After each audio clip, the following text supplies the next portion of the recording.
moi, je suis en France depuis 3 mois en tant qu'assistant de langue arabe.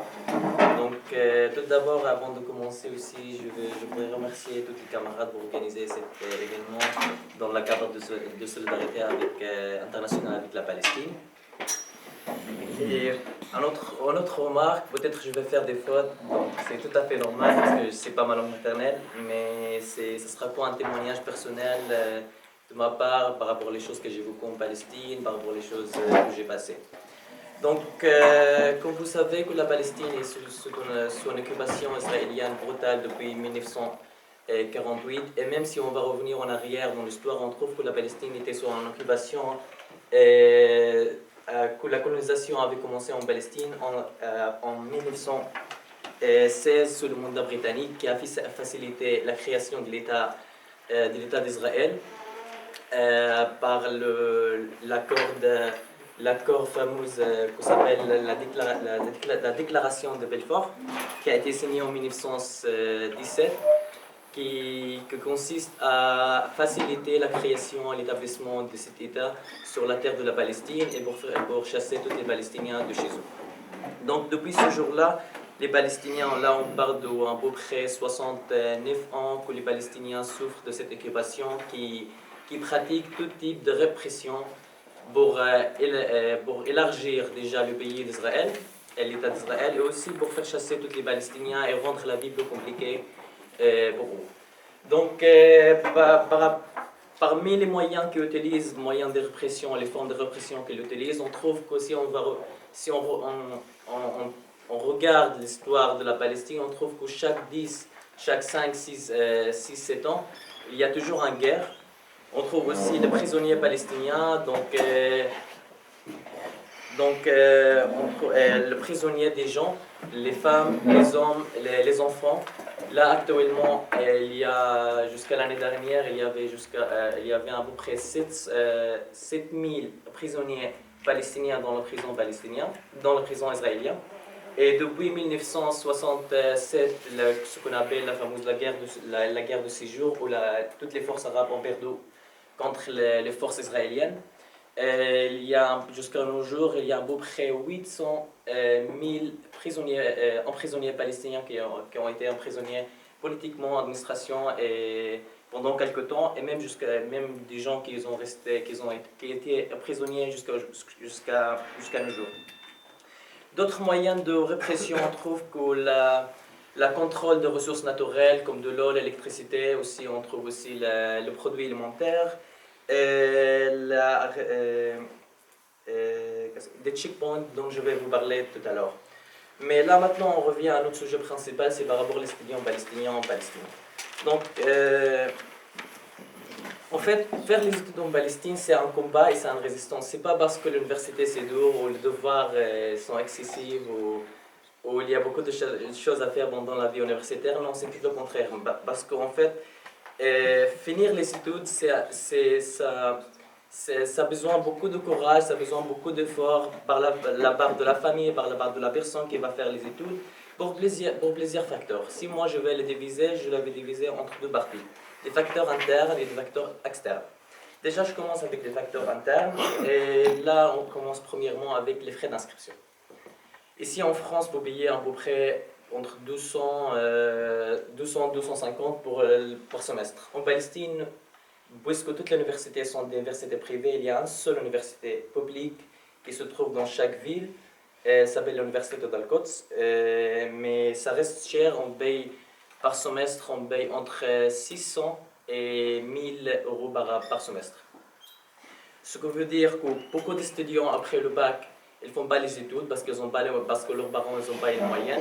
Même si leurs parents ils ont un peu les moyens, déjà, des fois, les familles sont obligées de vendre leur terre ou de vendre leur appartement pour qu'ils puissent fournir d'argent pour leurs études, pour poursuivre les études supérieures. D'autres aussi, moi personnellement, ça m'est arrivé aussi, qu'on trouve parmi les étudiants palestiniens beaucoup d'étudiants qui font 2 semestres, après ils s'arrêtent pendant un semestre ou un an, pour qu'ils puissent travailler à temps plein pendant un an pour économiser l'argent afin de, après, finir les études, continuer avec les études. C'est-à-dire qu'en licence normale, ça prend 3-4 ans. Mais en Palestine, la cas normale, c'est entre 6 et 7 ans. parce qu'il faut arrêter, il faut travailler, il faut économiser l'argent, après reprendre les études. Aussi, ça arrivait aussi à la plupart de mes amis que la licence a pris entre 6 et 7 ans. C'est pas parce qu'à cause des situations financières, non, c'était tout le contraire. C'était parce qu'à cause de l'arrestation régulière que l'occupation israélienne le font. Surtout pour les étudiants qui sont des sympathisants des partis politiques, pour des Hamas ou FLBLB, ou même pour le Fatah. Donc, l'étudiant qui a d'engagement politique se trouve faire face entre devant d'arrestation chaque 3 mois. Après, elle le fait sortir. Après, il commence avec un nouvel semestre. Mais après aussi, elle le reprend encore une fois s'il participe dans une manifestation, même si pour une suspension. Des fois, c'est pas juste, mais c'est juste comme ça.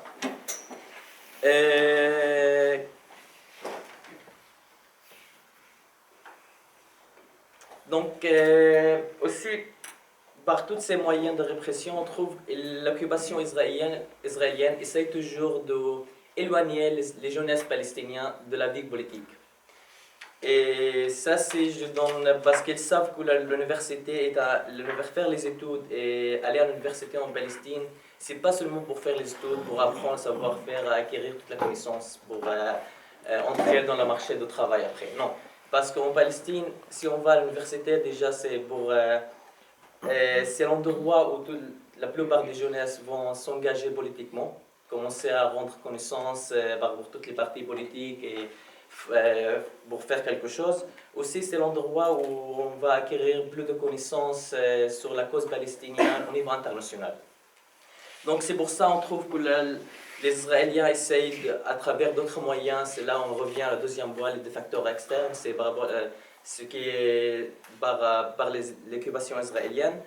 Et on trouve que les matins, des fois, ils ferment tous les checkpoints entre 7h et 8h parce que ça c'est la période, ça c'est le temps où les étudiants vont à l'université. Je me rappelle, j'avais un ami, il venait de Jérusalem-Est pour étudier à l'université de Birzeit à Ramallah. Donc normalement, il met 1 heure, mais il est obligé de passer le checkpoint de Calandia. Du coup, il m'a dit des fois, il se réveille à 5h du matin pour arriver à le cours de 8h. Donc il met entre 3 heures parce que des fois il est obligé de faire la cour à la checkpoint. Des fois s'il y avait un événement particulier en Cisjordanie, donc les soldats ils ferment toutes les checkpoints pendant 10 heures, comme ça, juste pour rendre la vie compliquée. Donc aussi, si on va prendre notre cas aussi, le cas de Birzeit, je parle toujours de le cas de Birzeit parce que c'était mon université, je connais un peu l'histoire. Et l'université de Birzeit, l'université de Birzeit a été fermée pendant la première intifada en 1988, sous un ordre militaire, ordre militaire israélien, pendant 4 ans, 51 mois. Parce que c'était le corps battant pour toute l'intifada, c'était l'endroit où toutes les manifestations, tout l'engagement politique a commencé. C'était aussi l'endroit où la plupart du leadership en Palestine, dans les grands partis politiques, ont fait les études. Mais malgré tout ça, l'université, le cadre d'enseignement, même la coopération entre les étudiants et le cadre d'enseignement ont réussi à continuer à faire les cours. Des fois, il y avait des cours dans la rue, des fois, d'autres associations, d'autres organisations ont donné la possibilité de faire le cours là-bas pendant ces 4 ans. Et aussi parce qu'ils savent que...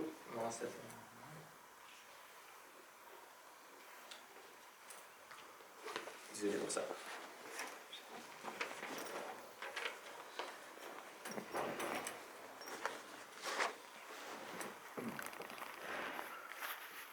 Donc là, je reviens aussi, j'aimerais bien parler aborder le point de checkpoint, ce qui est très important parce que c'est l'obstacle que tous les Palestiniens, pas seulement les étudiants, tous les Palestiniens dans la vie quotidienne, ils passent des checkpoints quotidiennement. Donc, mais j'aimerais bien juste citer, selon la Déclaration universelle des droits de l'homme, article 13, toute personne a le droit de circuler librement et de choisir sa résidence à l'intérieur d'un État. Deuxièmement, toute personne a le droit de quitter tout pays, y compris le sien, et revenir dans son pays. Mais pourtant, ce n'est pas le cas en Palestine. Parce qu'en Cisjordanie, je parle de Cisjordanie, en Cisjordanie, il y a à peu près, selon le chiffre qui a été annoncé l'année dernière, il y a à peu près 100 checkpoints fixes entre ville et village. Il y a à peu près 500 des barrages divisés dans tous les pays. Ces checkpoints ont mis par les forces israéliennes pour plusieurs objectifs. Le premier objectif, c'était pour rendre la vie des peuples palestiniens plus compliquée. Aussi pour protéger les colons et les colonies qui se trouvent au Cisjordanie, ces colonies qui ont été condamnées ou dénoncées par l'ONU, la Sécurité nationale, Conseil de sécurité nationale, comme illégitimes le décembre dernier. Donc, même en Cisjordanie, on trouve à peu près 650 colons israéliens qui habitent en Cisjordanie, dans des colons différents. Et autre chose par rapport aux checkpoints, c'est qui est très important. Et les checkpoints ne se trouvent pas seulement dans les villes et les villages, mais aussi se trouvent dans les villes elles-mêmes. Par exemple, si on va prendre le cas d'Hébron, c'est ma ville qui se trouve au sud de Cisjordanie, 30 km de Jérusalem. On trouve c'est un cas particulier, surtout en Cisjordanie, parce qu'il y a une colonie au centre de la ville. Normalement, la construction de colonies en Cisjordanie se trouve toujours à l'extérieur de la ville, dans des endroits qu'on appelle Area C, zone C. Mais à Hébron, parce qu'il y a le tombeau de patriarche qui se considère comme la deuxième lieu saint pour les Juifs. Aussi parce qu'il y avait le fait qu'il y avait des Juifs qui habitaient dans la vieille ville aussi, avant le mandat britannique et avant aussi la création de l'État d'Israël. Donc ils sont venus en Palestine, ils sont venus à Hébron et ils ont pris au centre de la ville, là on l'appelle la colonie de Tel Meda. Donc, dans cette colonie, il y a à peu près entre 500 et 600 colons fanatiques persuadés qu'ils ont mérité la terre au nom de Dieu, protégés par 2500 soldats israéliens. Et dans cette zone aussi, il y a une dizaine de familles palestiniennes qui habitent dedans. Mais ce qui est brutal, que les Palestiniens qui habitent dedans, ils sont toujours obligés de passer les checkpoints pour sortir de leur maison. Le fait aussi, même pour revenir, ils sont obligés de passer par le checkpoint, de fuir et ils n'ont pas le droit de ramener leur voiture de chez eux. Ils ne peuvent pas recevoir leurs proches, même si un jour ils vont aller pour visiter un de leurs proches ou quelque chose, ils ne peuvent pas quitter la maison, toute la famille ensemble. Il doit toujours quelqu'un rester à la maison. Parce que c'était les moyens qu'ils utilisent toujours, la stratégie qu'ils utilisent les colons là-bas, quand ils voient une maison libre pour des Palestiniens, ils l'attaquent, ils cassent la porte, ils entrent dedans, ils refusent à sortir, ce qui est arrivé à Tel Meda, Beth Hadassah, et l'école là maintenant elle l'appelle Beth Remano, mais c'était appelé avant l'école de Sama. C'était une école pour les enfants. Aussi, donc, vous imaginez de vivre dans cette situation, dans une zone où tu ne te sens toujours pas en sécurité parce que les colons là-bas, ils ont tout le droit, ils ont le droit de porter une arme pour des raisons de sécurité, même s'il y a 2500 soldats militaires qui leur protègent. Et aussi le fait qu'ils ont besoin de permission spéciale pour rentrer chez eux.